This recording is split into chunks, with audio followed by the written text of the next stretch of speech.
Y eso no se va a quedar así. Qué triste es cuando a un profeta le han señalado ya su destino de sangre. Cristo sale del templo y se dirige hacia la colina occidental del Monte de los Olivos. Desde allá todavía ahora se contempla no ya el templo que estaba viendo Jesucristo, que ya estaba para terminar la reparación que estaba haciendo Herodes, maravilloso, sino que ahora se contempla una explanada, un desierto, donde se yerguen unas mezquitas musulmanas. Pero en tiempo de Cristo, desde Medina, sentado con sus discípulos, le dice, y Cristo comienza a decirles, ya veis, no quedará piedra sobre piedra. Y comienza el largo sermón escatológico en que, como todos los profetas, viendo hacia el futuro, describe como dos planos, como una fotografía en dos planos. Uno próximo, que es la destrucción de Jerusalén, el año 70, por los romanos. Ese templo quedará destruido, no quedará piedra sobre piedra. Y otro plano más remoto, el fin del mundo. Estas catástrofes de las ciudades, estos terremotos, estas guerras que acaban con las bellezas de nuestros edificios, no son más que signos de la destrucción final, cuando se bambolearán también hasta los soles y las estrellas, y cuando aparecerá el Hijo del Hombre en la majestad de su gloria, llamando a los muertos, vengan a juicio. El fin del mundo, la catástrofe final. Leanla, queridos hermanos, todo ese capítulo 24 que por razones de tiempo no nos lo ofrece hoy la Iglesia, pero sería muy buena meditación para las comunidades de base en esta semana. En cambio, recoge una parábola de ese sermón, cuando Cristo, advirtiéndole ese fin del mundo, esa destrucción de Jerusalén, va a venir cuando menos lo piensen. Por eso hay que estar preparados. Así como cuando hay ladrones, no se duerme, porque el ladrón espera el momento del descuido para meterse. Así será la venida del Hijo del Hombre. Y entonces les compara con dos preciosas parábolas. Una de ellas es la que nos lee hoy el Evangelio este domingo, y otra que se va a leer el próximo domingo, ya a final del año litúrgico, que solo nos quedan 15 días ya para terminar el año litúrgico y comenzar el nuevo año con la preparación de Navidad. Aprovechemos esta observación pues de fin de año como una advertencia del Divino Maestro acerca de nuestro futuro. No juguemos con la vida. Todo eso que les acabo de decir se parece a 10 jóvenes que, según la costumbre de los tiempos de Cristo, acompañaban una boda. El novio iba a recoger a la novia, y en eso consistía el matrimonio. Cuando el novio la tomaba con autorización de sus padres, la llevaba a su casa, ya que había creado un nuevo hogar, y lo acompañaban en gran fiesta amigos y amigas del novio. 10 amigas son las protagonistas de la parábola de hoy. Yo quiero titular esta homilía de hoy con un título bellísimo que Cristo nos lo sugiere hoy: el reino de los cielos, un matrimonio entre Cristo y la Iglesia. O con otras palabras, la Iglesia, esposa de Cristo. Esta comparación de la redención, del amor con que Dios se preocupa de la humanidad, creándola, dándole inteligencia, capacidades, mimándola, conduciéndola en la historia. Es muy usada en el Antiguo Testamento. El amor de Dios a su pueblo predilecto lo compara con el amor del esposo a la esposa. Por eso cuando Cristo, cargado de reminiscencias y promesas del Viejo Testamento, predica su evangelio, la comparación también es sabios. Y él mismo se compara con el novio y dice, cuando los fariseos lo criticaban porque sus discípulos y él no ayunaban, dice, ¿cómo van a ayunar los amigos del esposo mientras el esposo está con ellos? No es tiempo de ayuno, es tiempo de fiesta. Ya vendrá el tiempo en que van a tener que llorar y ayunar, anunciando su pasión. También cuando a Juan Bautista le preguntaban si él era el Mesías, dice, no, yo no soy más que así como el amigo del novio. El novio es el que tiene a la esposa. Yo me alegro con él como el amigo de uno que se va a casar, se alegra con él, pero no es el esposo. Y en el Apocalipsis, qué bella aparece esta imagen. Vi, dice San Juan, como una nueva Jerusalén que descendía del cielo, algo así como una novia vestida de gala para el matrimonio. Si siempre el novio miró hermosa a su novia, aquel día en que su hogar se la va a entregar honestamente vestida de blanco, ante el altar de Dios, la ve resplandeciente y parece algo celestial. Así compara el Apocalipsis la esposa, iglesia, la nueva Jerusalén, la ciudad de Dios, la esposa del Cordero. Cuando el Concilio Vaticano II escoge en la Biblia las imágenes de la iglesia, se refiere a esta comparación del novio y de la novia y pronuncia estas palabras que parecen un epitaláneo. La iglesia es también descrita como esposa inmaculada del Cordero Inmaculado, a la que Cristo amó y se entregó por ella para santificarla. La unió consigo en pacto indisoluble, que incesantemente la cuida. A ella, libre de toda mancha, la hizo unida a sí y sumisa por el amor y la fidelidad. Y en fin, la enriqueció perpetuamente con bienes celestiales para que comprendiéramos la caridad de Dios y de Cristo hacia nosotros, que supera toda ciencia. Sin embargo, mientras la iglesia camina en esta tierra lejos del Señor, en un destierro, buscando y saboreando las cosas de arriba, donde Cristo está sentado a la derecha de Dios, donde la vida de la iglesia, Dios, hasta que aparezca con su esposo en la gloria.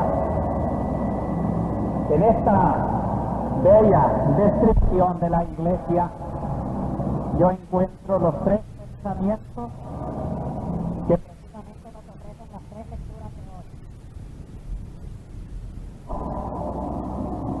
Primero es una alianza. Segundo, y tercero es una consumación, una fiesta de bodas. La primera lectura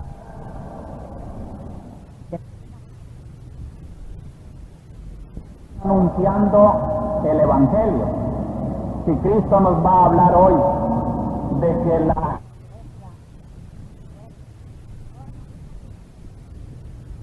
primera lectura, la sabiduría se anticipa a darse a conocer a los que la desean.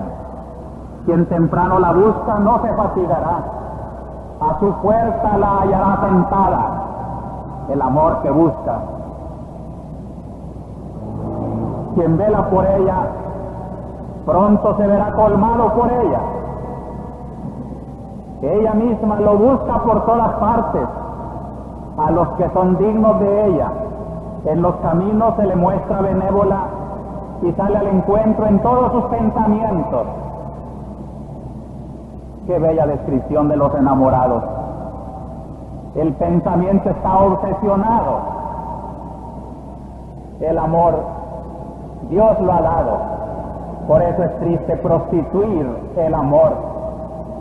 El atractivo del hombre y de la mujer es un don de Dios que se describe con rasgos tan divinos en la Biblia misma, que los hombres debían de pensar siempre con respeto en ese atractivo, en esa obsesión, en esa búsqueda del uno para la otra. Y cuando llega la hora en que se creen suficientemente fuertes para amarse para toda la vida, se rubrica la alianza. A muchos tal vez se les hace difícil, como a mí se me hacía también, comprender cómo es eso de que Dios se enamora de la humanidad. Tal vez nosotros varones sentimos una especie de repugnancia de sentirnos como amados por un Dios, como si fuéramos la parte femenina de ese amor. No tiene nada que avergonzarse. Lo que quiere destacar aquí no es varón o hembra. Lo que quiere destacar es la alianza entre el amor eterno y la humanidad creada por amor. Eso es lo que hemos de ver.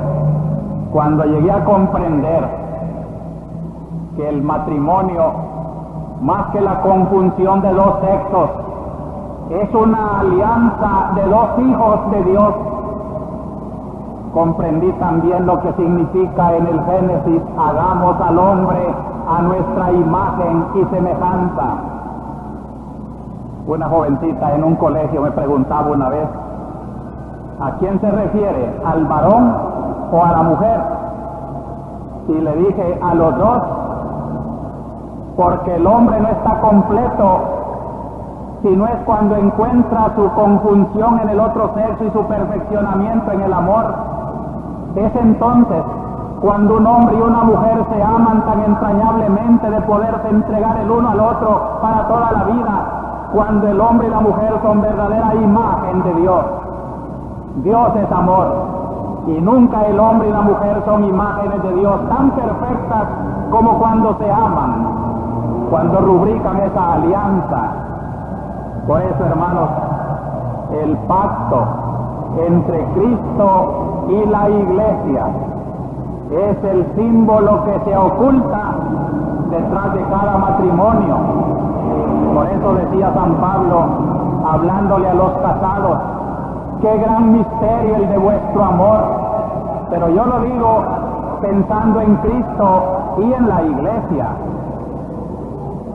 Cuando un hombre y una mujer se aman con la pureza, con la entrega, con la santidad con que Cristo y la Iglesia se aman y reflejan ante el mundo la indisolubilidad del amor con que Cristo se unió para siempre a su Iglesia, entonces tenemos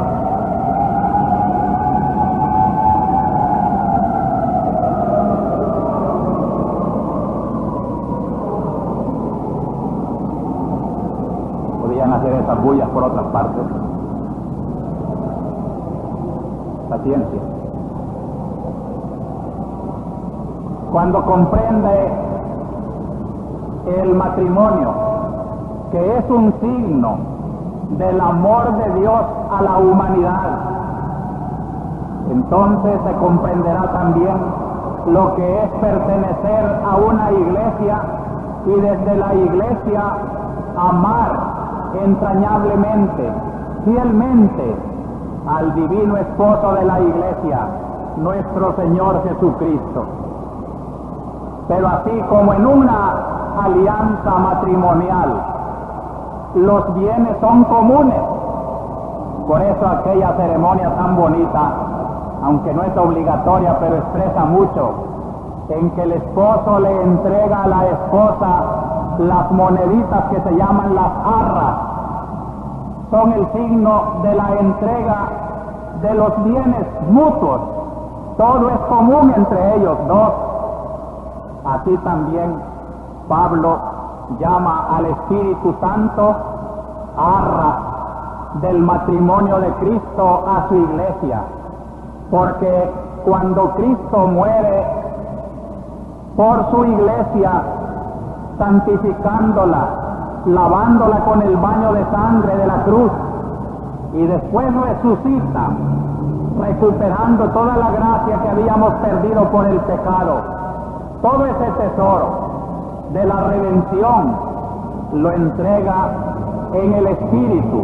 Recibir el Espíritu son las arras de este matrimonio, y en ese Espíritu, nos acaba de decir el concilio, la iglesia encuentra todos los bienes por los cuales va a santificar a los hombres. En otro capítulo el concilio explaya más esta idea del Cristo en alianza con la iglesia en aquella hora de la Pascua. Cristo, dice el concilio, levantado sobre la tierra, atrajo hacia sí a todos, y habiendo resucitado de entre los muertos, envió sobre los discípulos a su Espíritu vivificador, y por él hizo a su cuerpo, que es la iglesia, sacramento universal de salvación. Estando sentado a la derecha del Padre, actúa sin cesar en el mundo para conducir a los hombres a la iglesia, y por medio de ella unirlos así más estrechamente, y para hacerlos partícipes de su vida gloriosa, alimentándolos con su cuerpo y su sangre. La plenitud de los tiempos ha llegado pues a nosotros, y la renovación del mundo está irrevocablemente decretada, y en cierta manera se anticipa realmente en este siglo, pues la iglesia ya aquí en la tierra está adornada de verdadera santidad, aunque todavía imperfecta. Saboreemos este presente de la iglesia, queridos hermanos. Nosotros no tenemos que esperar hasta la hora de nuestra muerte para ver cuánto nos ama Dios y nos enriqueció con los dones de la redención. Ya ahora, todo católico que vive la plenitud de su iglesia, que se alimenta de su palabra, que vive de su esperanza, que tiene en su corazón la fe en la vida eterna, ya vive un matrimonio con Cristo, un cielo, una eternidad feliz. La restauración universal ya está decretada desde el día en que Cristo murió en una cruz, pagando por los pecados de los hombres, y resucitó con una nueva vida. En la entraña de la historia ya está el germen de una vida nueva, y la iglesia es la depositaria de ese germen. La iglesia es la que predica la redención. Nos acaba de decir el concilio, Cristo sentado a la diestra del Padre, viviente para siempre, está actuando en el mundo por medio de la iglesia. La iglesia, su esposa, es como la administradora en la tierra de los eternos bienes de la redención. La iglesia en la tierra no solamente salva a los que viven en sus entrañas, sino que desde sus entrañas, donde Cristo vive, como el esposo vive en el amor de la esposa y actúa a través de su fidelidad y de su sumisión a Él, Cristo en la iglesia es el Redentor de la humanidad hoy, en 1978, como lo fue desde hace 20 siglos.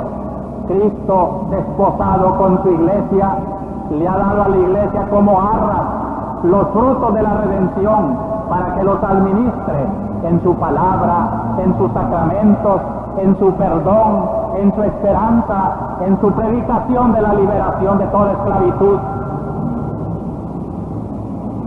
Yo les invito, queridos hermanos, a que vivamos este presente y que sintamos de veras la alegría de poseer una iglesia en cuyas entrañas Cristo está actuando, Cristo está vivo, Cristo no podrá morir, es el esposo que ama a esta esposa iglesia con la cual se desposó hace 20 siglos.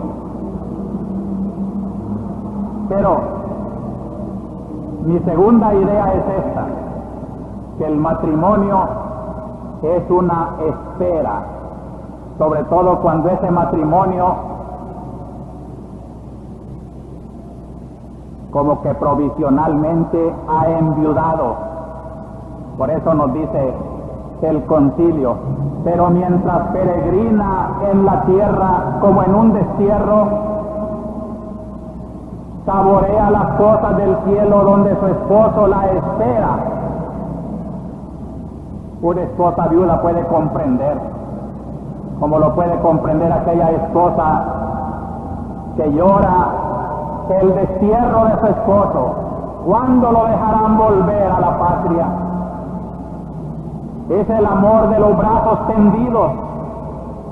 Por eso el concilio, recogiendo esa inspiración que Dios le va dando a su esposa iglesia en la tierra, dice una frase bellísima: por eso el espíritu y la esposa claman al Señor Jesús, ven.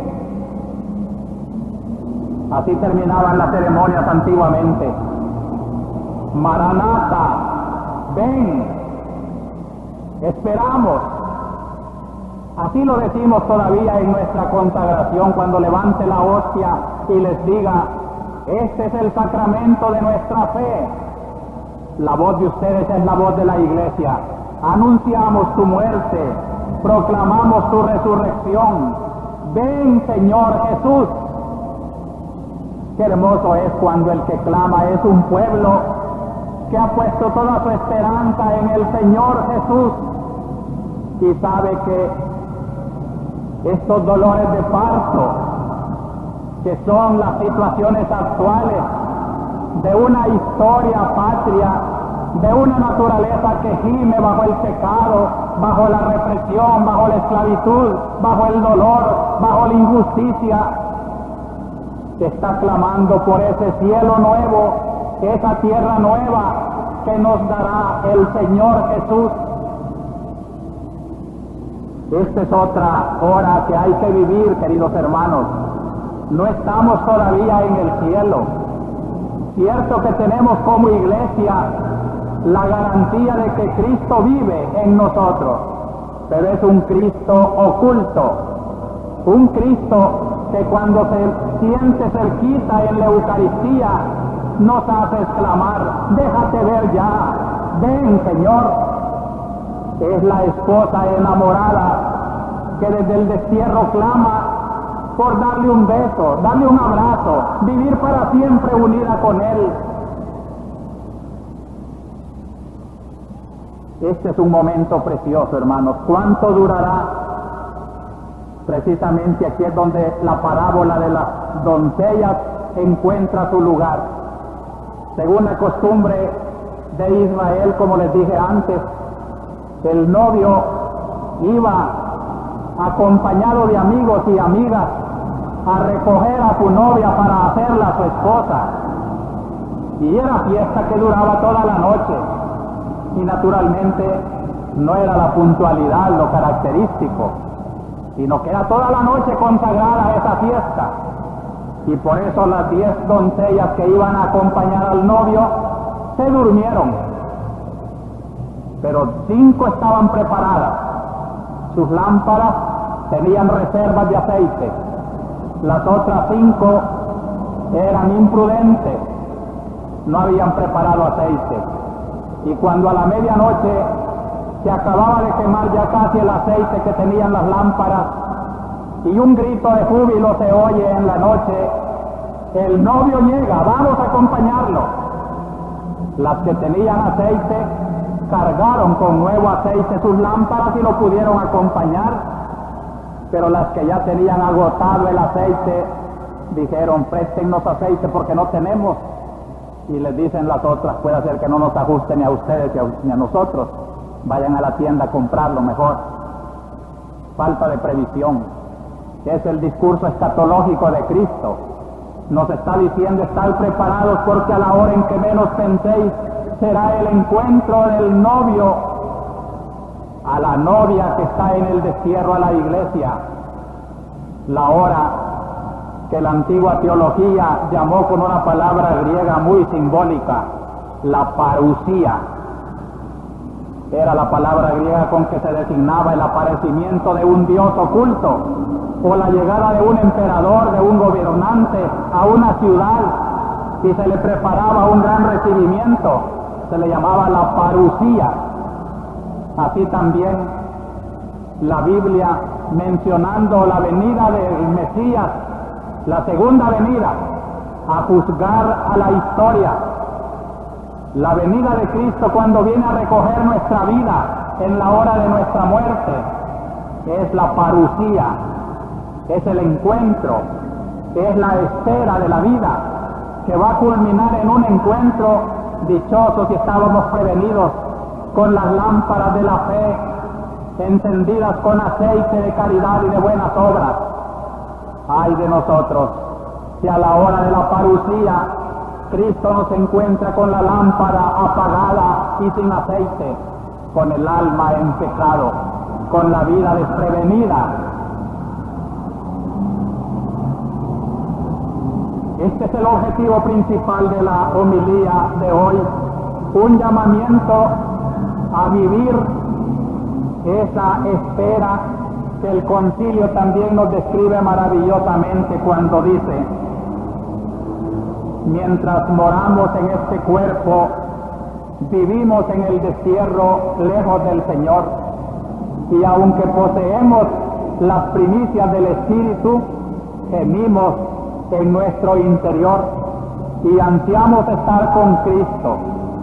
Este mismo amor nos apremia a vivir más y más para aquel que murió y resucitó por nosotros. Por eso procuramos agradar en todo al Señor y nos revestimos de la armadura de Dios para permanecer firmes contra las acechanzas del demonio y resistir en el día malo. Y como no sabemos el día ni la hora, es necesario, según la amonestación del Señor, que velemos constantemente para que, terminado el único plazo de nuestra vida terrena, merezcamos entrar con Él a las bodas y ser contados entre los elegidos, y no se nos mande como a siervos malos y perezosos ir al fuego eterno, a las tinieblas exteriores, donde habrá llanto y rechinar de dientes. Son palabras de Evangelio tomadas por el concilio para advertirnos lo más importante que la Iglesia tiene que avisar a la humanidad. Somos la esposa en el destierro. Vamos a salir al encuentro del esposo, estemos preparados. No sea que, como a las vírgenes imprudentes, nos cierre la puerta de su festín y nos diga: no os conozco. Aquí es, hermanos, donde yo quiero reivindicar para la Iglesia esa misión tan difícil, pero tan necesaria, de predicar al mundo presente sus deberes temporales. Cuando el concilio habla de que la Iglesia está en el mundo para servirle al mundo, el mayor servicio es precisamente este: exhortar a los cristianos, ciudadanos de la ciudad temporal y de la ciudad eterna, a cumplir con fidelidad sus deberes temporales, guiados siempre por el espíritu evangélico. Hermanos, qué bella descripción ha hecho de cada uno de nosotros el concilio. Ciudadanos de la ciudad temporal, salvadoreños, con compromisos en esta tierra, manejando unas fincas o una hacienda, un capital o el trabajo simplemente. Ciudadanos de esta tierra, abogados, profesionales, políticos, vendedoras de mercado, gente que se gana la vida cumpliendo deberes temporales, ciudadanos de esta tierra. A estos habla la Iglesia, pero al mismo tiempo ciudadanos de la ciudad eterna, desterrados, pero al mismo tiempo detestando que no tenemos aquí ciudad permanente, pues buscamos la futura, consideran que puedan descuidar las tareas temporales sin darse cuenta que la propia fe es un motivo que les obliga al más perfecto cumplimiento de todas esas tareas según la vocación personal de cada uno. Aquellos que dicen el obispo solo está predicando política porque está hablando de derechos humanos, porque está denunciando injusticias, porque está señalándole a los hombres sus deberes políticos, sus derechos de asociación. Hermanos, solamente estoy diciendo que como ciudadanos del cielo tenemos una conciencia de la cual tenemos que dar cuenta a Dios y que haríamos muy mal. Entonces sí viviríamos lo que el comunismo dice, la religión opio del pueblo, cuando quisiéramos decir que por estar esperando la ciudad futura, vivimos de cualquier manera la ciudad presente. Por eso no es menos grave el error de quienes por el contrario piensan que pueden entregarse totalmente a los asuntos temporales como si estos fuesen ajenos del todo a la vida religiosa, pensando que ésta se reduce meramente a ciertos actos de culto y al cumplimiento de determinadas obligaciones morales. ¿Cuántos han llegado a esto que dice el concilio? El divorcio entre la fe y la vida diaria de muchos debe ser considerado como uno de los más graves errores de nuestra época. Aquellos que hacen consistir la religión solamente en unos cuantos actos de culto, pero después de ese culto, un tedeum por los 15 años, unas bodas en las cuales el matrimonio no se considera un amor de Cristo a la iglesia, sino simple relación social y a ver si estuvo mejor que el otro matrimonio que dio tantos miles de gastos. Todo esto, culto, a veces para pagarse de la vanidad humana, pero luego vivir afuera de esos actos de culto con injusticia, atropellando el derecho de agrupación de sus obreros que se quieren sindicar, no pagando bien a los cortadores. Pero es muy religioso porque va a misa todos los domingos. De nada sirve estos actos de culto divorciados de la vida diaria. La iglesia tiene que predicarle al hombre que en los asuntos temporales tiene que pensar en que hay que dar cuenta a Dios. El concilio dice esta frase que yo le suplico grabársela profundamente en su corazón. El cristiano que falta a sus obligaciones temporales, falta a sus deberes por el prójimo, falta sobre todo a sus obligaciones para con Dios y pone en peligro su eterna salvación. ¿Qué quiere decir, hermanos? Lástima que nuestra religión ha traicionado a veces el Evangelio y por contentar a los grandes señores y a las grandes señoras les ha dicho que bastaban esos actos de culto y los ha expuesto a perderse para siempre. Estamos volviendo a una religión del auténtico Evangelio, donde Cristo nos dice que el reino de los cielos se parece a las 10 doncellas que salieron a encontrar al esposo. Ay, si no aprovecharon las horas de su vida para cargarse de buenas obras y encontrar con caridad y amor práctico al Señor. De nada servirá ser virgen si no se tiene amor. Como decía San Bernardo hablando de ciertas vírgenes, puras como ángeles, pero soberbias como demonios. Las virtudes cristianas tienen que ser íntegras. Es una redención integral la que Cristo ha venido a predicar. No quiere apariencias, quiere sinceridad. También, queridos hermanos, si el matrimonio es espera, no olvidemos una cosa, que la Iglesia, dice el concilio, está en esta fase temporal todavía. Yo quisiera aprovechar para decirle a los que se han casado que también su matrimonio está en una fase de espera, que el matrimonio nunca está hecho, que todos los días es necesario perdonarse, ayudarse, perfeccionarse.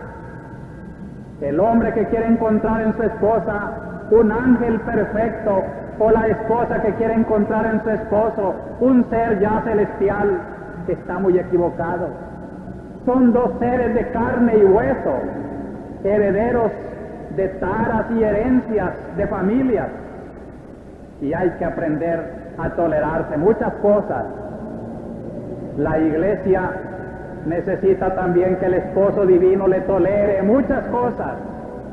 Todavía vive, dice el concilio, en esta fase temporal donde los mismos sacramentos, las instituciones, su jerarquía, sus sacerdotes, sus elementos tienen que adolecer de muchas imperfecciones, pero ya tiene una santidad aunque sea imperfecta. Hay buena voluntad, anda buscando la hora de la perfección. No hay que olvidarse de esto para no exigirle a la Iglesia en la tierra lo que tendrá esta Iglesia cuando sea la Iglesia de la consumación perfecta. Y este es mi tercer pensamiento, hermanos. Pero antes de mirar esta Iglesia de la consumación perfecta, esta Iglesia que el Apocalipsis nos describe como la nueva Jerusalén, ciudad santa que baja como vestida de novia del cielo para entregarse al esposo, no olvidemos que todavía no hemos llegado a esa Iglesia, y es precisamente en esta Iglesia de la tierra donde yo sitúo todos los domingos la semana de nuestra historia. No se molesten, hermanos, porque olvidar que es una Iglesia que peregrina en esta semana de noviembre de 1978 es desencarnar el misterio de la Iglesia como esposa que camina hacia el encuentro definitivo, hacia la consumación de su vida celestial. ¿Y qué encontramos en esta Iglesia de esta semana? Permítanme, hermanos, la alegría de decirles que la mayor satisfacción de esta semana ha sido sentirme junto con toda la arquidiócesis en comunión con el Papa.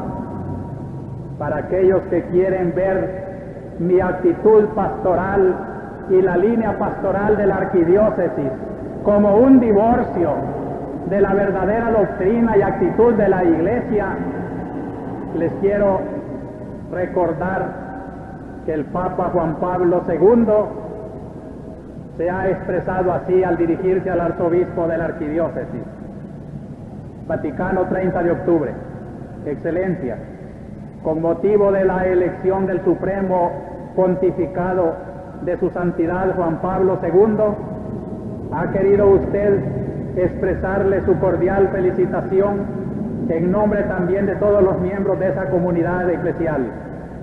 Tengo el placer de comunicarle que el Santo Padre ha recibido con profunda complacencia esta delicada prueba de filial cercanía, que se ha manifestado especialmente en la plegaria por las intenciones del nuevo pastor de la Iglesia Universal. Al asegurarle que su santidad les queda muy agradecido, gustosamente le transmito su paternal bendición para cada miembro de esa porción de la grey de Cristo. Suyo devotísimo en el Señor, Cardenal Villó, secretario de Estado. El Papa, que nos ha escrito por medio de su secretario, es el que este domingo está tomando posesión de la Catedral de Roma, que es San Juan de Letrán.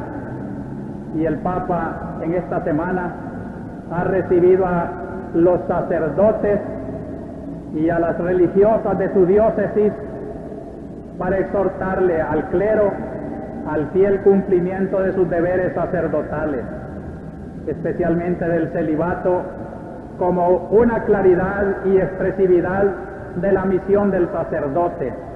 Lo mismo que les decía a las religiosas y a los religiosos, la vocación religiosa significa un amor exclusivo a Dios. Y dijo también que si es pastor de la Iglesia Universal es porque es obispo de Roma. Y esto significa la ceremonia de este domingo, al ir a tomar posesión de la Catedral de San Juan de Letrán, que es la Catedral de Roma. El Papa está diciendo que él es el auténtico sucesor de Pedro en la sede de Roma, desde donde es pastor de toda la Iglesia Universal. Y con esta explicación el Papa ha dado la explicación también de por qué se pudo romper esa tradición del Papa no italiano. Y como obispo de Roma es conveniente que sea italiano, como pastor del mundo, el obispo de Roma no es necesario que sea italiano, porque tiene que tener relaciones con el universo. Alegrémonos pues en este día con el obispo de Roma, que es al mismo tiempo nuestro pastor universal. En esta semana también he tenido alegrías sacerdotales muy grandes, como fue la que ya anuncié de los 25 años de servicio parroquial del padre Teodoro Alvarenga en Santo Tomás, y fui testigo del agradecimiento de un pueblo cuando ve en su sacerdote el servidor de la comunidad desde su consagración a Dios. También una alegría muy íntima sacerdotal al celebrar con los sacerdotes que cumplieron 25 años de vida sacerdotal y con el padre Platero que cumplió 50 años de vida religiosa, una Eucaristía a la que asistieron también quienes ya no ejercen el ministerio sacerdotal, pero como laicos o como reducidos al estado laical, manifestaron su cariño fraternal para el sacerdocio y el respeto que en su vida llevan al carácter sacerdotal que siempre es imborrable en ellos. Yo quiero alegrarme porque muchos de nuestros hermanos que fueron sacerdotes y ya no ejercen, no deben sentirse apartados, sino que el carácter que siempre los ha marcado para toda la eternidad los hace sentirlos muy cercanos también a la vida de la Iglesia. La Confederación de Religiosos eligió su nueva directiva la semana pasada. Les deseamos muchos éxitos, ya que el objeto de esta organización de religiosos es el perfeccionamiento de su consagración a Dios, que como decía el Papa, es la expresión de un amor exclusivo a Dios. También una alegría muy profunda haber compartido con unos 30 sacerdotes siquiera un rato de su retiro espiritual que les dirigió el Padre Jesús Delgado sobre el tema de la identidad sacerdotal. El diálogo con su obispo fue muy franco y les agradezco ese sentido de solidaridad que mostraron casi todos los sacerdotes en retiro. Luego, hermanos, recorremos también estas comunidades que forman nuestra comunidad arquidiocesana. Ayer, con la alegría patronal de la ciudad de San Martín, se destacó en el programa la participación de un grupo juvenil. También una anticipada felicitación a Candelaria de Cuscatlán, donde el 15 de noviembre celebra la fiesta patronal del dulce nombre de María. Un sentido de agradecimiento a la parroquia de La Palma, cuyo párroco, el querido padre Vito Guarato, vino a expresarme en nombre de su parroquia y de su provincial franciscano un sentido de profunda solidaridad con el ministerio arzobispal, y dijo que allá en su parroquia hace orar a los enfermos por el arzobispo y por la arquidiócesis. Qué riqueza más bella la de estas plegarias. Dios los bendiga. También en la hojita que publica en La Palma hay una alerta que no hay que dejarlo perder, que se refiere al engaño de los protestantes cuando, como por ejemplo el Día de Difuntos, van predicando contra los sentimientos católicos de la oración por los muertos, o van vendiendo libros protestantes en nombre del arzobispo. Mañana en Cantón San Antonio Manaquil de San José Las Flores, Chalatenango, a las 9 de la mañana se celebrará la fiesta patronal. En Arcatao, las hermanas que dirigen la pastoral de aquella comunidad hacen un llamamiento de alerta contra las falsas denuncias que algunas veces enemigos de la iglesia quieren hacer como para comprometer la palabra de la iglesia. Mucho cuidado, porque necesitamos que vengan bien respaldadas esas denuncias para poderlas mencionar. La Comisión de Reflexión de Laicos tiene el encargo del arzobispo de reunir mensualmente 4 representantes laicos de cada vicaría. La primera reunión va a ser el próximo domingo 19 en la casa parroquial de San José de la Montaña. Suplico pues a todas las vicarías mandar a sus 4 representantes, sumarán unos 40, ya que son 10 las vicarías de la arquidiócesis. Esta comunidad también lamenta en esta semana que el poder ejecutivo del país ha atropellado un derecho del arzobispo al cambiar los estatutos de Cáritas de El Salvador sin la autorización del arzobispo, como lo mandan los mismos estatutos. Pueden leer en orientación la carta dirigida al señor presidente. La respuesta que ha dado el señor ministro del Interior agrava más este atropello, pues es una autoridad civil que para dar una explicación del atropello se mete a dar una interpretación arbitraria de las leyes canónicas que deben ser respetadas por la autoridad, ya que la Iglesia tiene personería jurídica y se rige por propias leyes. También lamento que en el diario de hoy una organización fantasma se vale de un sofisma. Sofisma, como ustedes saben, es un falso argumento para querer encontrar una coincidencia entre un editorial de orientación y un comunicado de las FPL. El sofisma consiste en confundir fechas distintas, llamándolas simultáneas, 1972, 1978. La misma persona puede ser de distinto parecer y quiere aparecer esta publicación como si el mismo individuo fuera miembro de la Iglesia y miembro de estas fuerzas. También consiste el sofisma en confundir lugares, como si Santa Ana fuera parte de la arquidiócesis de San Salvador, y sobre todo en confundir las razones. Orientación trata de una cosa y el pronunciamiento trata de otra cosa. Orientación no hace propaganda ni está en connivencia con las FPL, sino que simplemente está, como dice la carta pastoral, de acuerdo con las justas reivindicaciones de los obreros. Por eso les digo, hermanos, hay que aprender a leer con sentido crítico, porque si no, los sofismas son armas de la mentira. En el próximo número de orientación podrán encontrar ustedes una explicación de lo que aquí brevemente he dicho. Esta comunidad también tiene que lamentar esta semana porque vive en la tierra que ha sido una semana de violencia. El sábado 4 fue sacado violentamente de su casa Antonio Crespín Velázquez y llevado esposado con rumbo desconocido.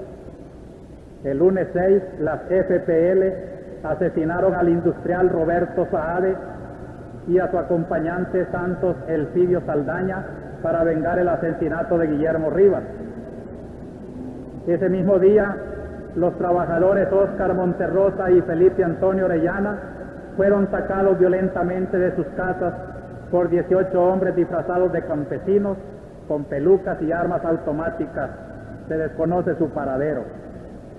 El martes de esta semana, otro movimiento armado, el ERP, colocó 40 cargas explosivas en distintos sitios del país. La mayoría de ellas explotaron, causando cuantiosos daños materiales. Ese mismo martes asesinaron al señor Santos Velázquez Núñez, miembro de la Unión de Pobladores de Tugurios. El asesinato lo atribuyen a los cuerpos de seguridad. El miércoles 8, el doctor Ricardo Ávila Moreira, primer magistrado de la Cámara Primera de lo Penal, sufrió un atentado del que salió herido. Se le atribuye también este atentado a las FPL. El mismo miércoles murió el Policía Nacional Rodolfo Alvarado Montes, que fue atacado el 30 de octubre por supuestos terroristas. El jueves 9 asesinaron al señor Pedro Juan Cortés Ventura, juez primero de paz de Tecoluca, miembro de orden y del PCN. Ninguna organización se ha atribuido este asesinato. También esta semana los diarios han publicado varios casos de desaparecidos, aunque algunos de ellos no se sabe si se trata de capturas o simplemente gente que se pierde. Son ellos: Francisco Baltasar Campos, desapareció el 25 de octubre. Dicen que lo han visto en las cárceles de la Policía Nacional, aunque ésta niega que lo tenga capturado. También se mencionan nombres de desaparecidos: Gilberto Antonio Rivera, el 6 de septiembre, José Adán Vázquez, el 2 de noviembre, Santos Ángel Vázquez Rodríguez, desaparecido el 30 de octubre. Socorro Jurídico asegura que fue capturado. Rigoberto Esquivel Ponce, desaparecido desde finales de octubre, anciano de 75 años. En esta misma semana, el 6, se celebró el primer aniversario de la captura del profesor Efraín Arévalo Ibarra, miembro del Consejo Ejecutivo de Andes. Fue capturado por la Policía Nacional, pero desde entonces este cuerpo de seguridad niega tenerlo. También este día se están cumpliendo un año del asesinato del industrial Raúl Molina Cañas. También tengo el encargo de Julio Alberto Reynosa Vallecillos, de la parroquia de Ataco, de denunciar la tortura de que fue víctima antes de escaparse del país.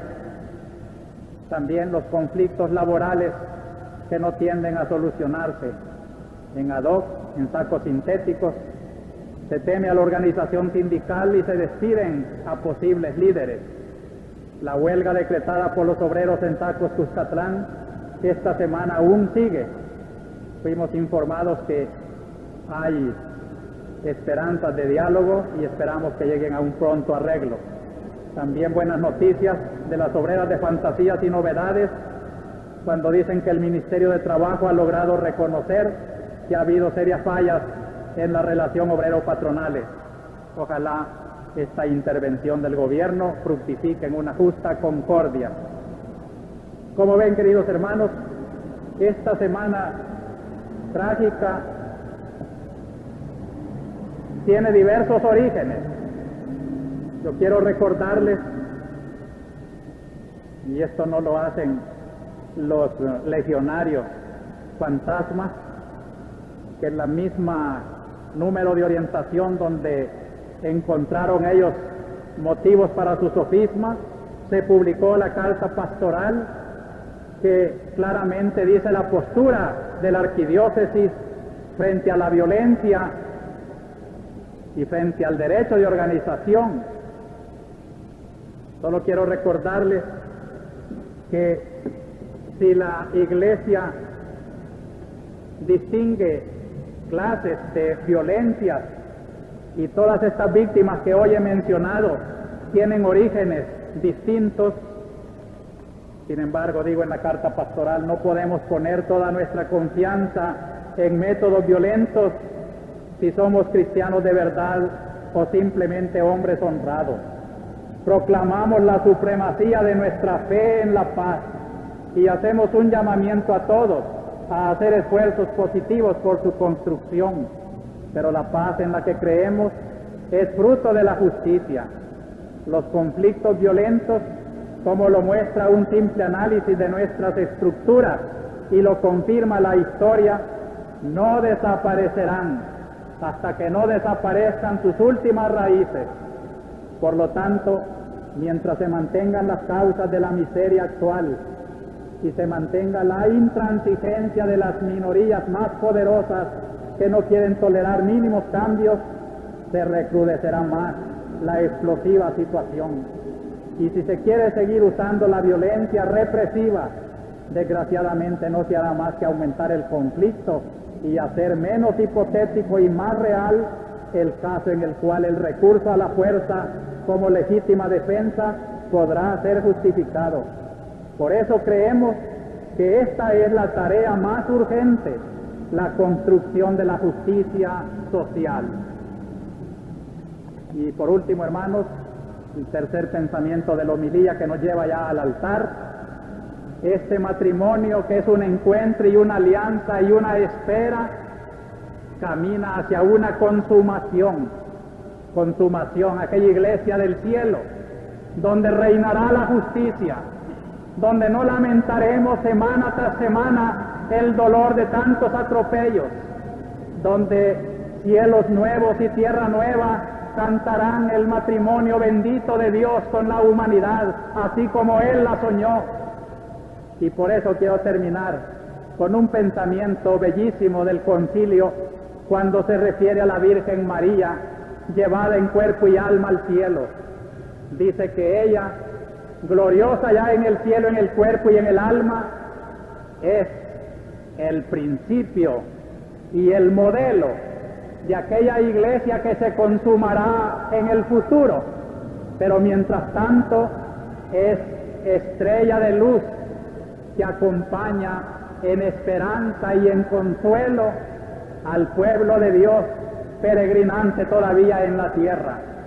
Y termino con este recuerdo de la Virgen, porque el corazón vuela este día 12, cuando está comenzando en San Miguel la novena de Nuestra Señora de la Paz, para pedirle a ella, en nombre de toda la arquidiócesis, que haga más comprensiva la misión de esta esposa iglesia, que ella, madre de la iglesia, que ya disfruta la alegría de la iglesia consumada, nos haga vivir la esperanza y la apertura de corazón para poder recibir el mensaje que Cristo trae a la humanidad, para que nos preparemos como las vírgenes prudentes al encuentro con el Señor. Así sea.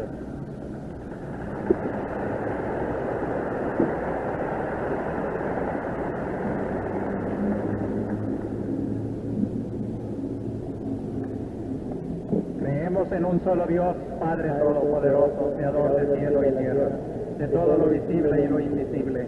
Creemos en un solo Señor Jesucristo, Hijo único de Dios, nacido del Padre antes de todos los siglos,